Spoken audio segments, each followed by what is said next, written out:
तो चलिए बुलेटिन की शुरुआत करते हैं बड़ी खबर के साथ। छत्तीसगढ़ की न्यायधानी बिलासपुर से बड़ी खबर सामने आ रही। चैतन्य बघेल के मामले में हाईकोर्ट में सुनवाई हुई। ईडी की ओर से जवाब के लिए समय मांगा गया। याचिका पर सुनवाई 2 हफ्ते के लिए टाल दी गई है।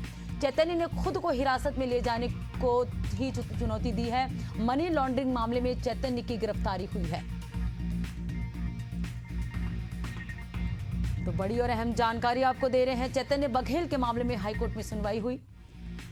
ईडी की ओर से समय मांगा गया है। चैतन्य बघेल के मामले में हाईकोर्ट में सुनवाई हुई है। ईडी की ओर से जवाब के लिए समय मांगा गया है।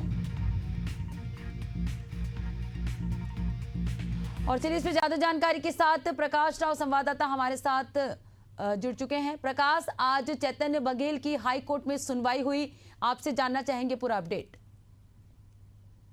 देखिए परमा, छत्तीसगढ़ में बहुचर्चित शराब घोटाला और मनी लॉन्ड्रिंग के मामले में आज जो सुनवाई हुई है, चैतन्य बघेल की ओर से यहाँ पर याचिका दायर की गई थी। उनकी जो है गिरफ्तारी को लेकर ये याचिका थी, जिस पर कोर्ट में आज सुनवाई हुई है। और सुनवाई के बाद जो याचिकाकर्ता के जो वकील है, यानी कि चैतन्य बघेल के वकील है, उन्होंने ये बताया कि उनको फीवर है और उसके अलावा जेल में जो है उनको साफ पानी नहीं दिया जा रहा है। उसको लेकर जो जेल की जो गाइडलाइन है, उसके जो सुविधाएं हैं, उसके आधार पर जो है जेल सुपरिटेंडेंट को कोर्ट ने ये कहा है कि उनको जो मुहैया सुविधाएं हैं वो मुहैया कराई जाए। हालांकि इसको लेकर जिस तरीके से चैतन्य बघेल है वो 24 दिनों से यहाँ पर जेल पर है। 18 जुलाई को उनकी गिरफ्तारी हुई थी। उसके बाद से ही ईडी ने उनको गिरफ्तार किया, तो उसके बाद से वो जेल पर है। और इस पूरे मामले पर आज कोर्ट में सुनवाई हुई। याचिकाकर्ता की ओर से ये कहा गया है कि उनको जो सुविधाएं हैं वो जेल पर नहीं मिल रही। इसको लेकर जो है कोर्ट ने कहा है कि जेल सुपरिटेंडेंट को भी ये कहा है कि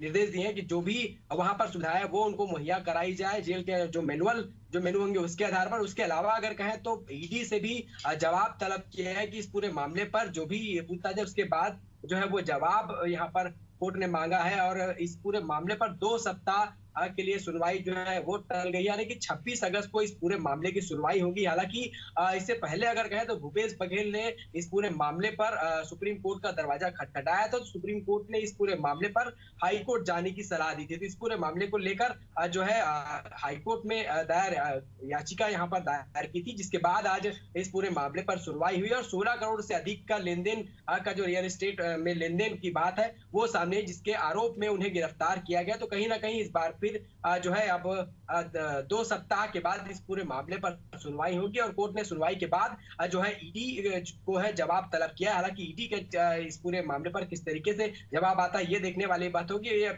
जब सुनवाई होगी 26 अगस्त को तब ये पता चल पाएगा। फिलहाल अगर कहें तो 2 सप्ताह के लिए सुनवाई जो है वो टल गई है। हालांकि अभी जो है चैतन्य बघेल है वो जेल पर रहेंगे और कहीं ना कहीं आगे जो सुनवाई है वो 26 अगस्त को होगी। तो देखना होगा कि इस पूरे मामले पर किस तरीके से आगे कोर्ट का जो है वो बात जो है वो सामने आती। फिलहाल अगर कहें तो इस पूरे मामले पर सुनवाई के बाद जो जेल में बंद चैतन्य बघेल है उनको वहां पर जो सुविधाएं हैं, उनको जो मैनुअल है उसके आधार पर उनको सुविधाएं देने की बात यहाँ पर की गई है। फिलहाल अब ईडी जो है 2 सप्ताह के बाद जो है वो यहाँ पर बिल्कुल प्रकाश, आगे देखने वाली बात होगी कि आगे क्या कुछ कार्रवाई होगी। फिलहाल 2 सप्ताह के लिए याचिका को टाल दिया गया और आगे क्या कुछ कार्रवाई होगी ये देखने वाली बात होगी। शुक्रिया प्रकाश तमाम जानकारी से जुड़ने के लिए।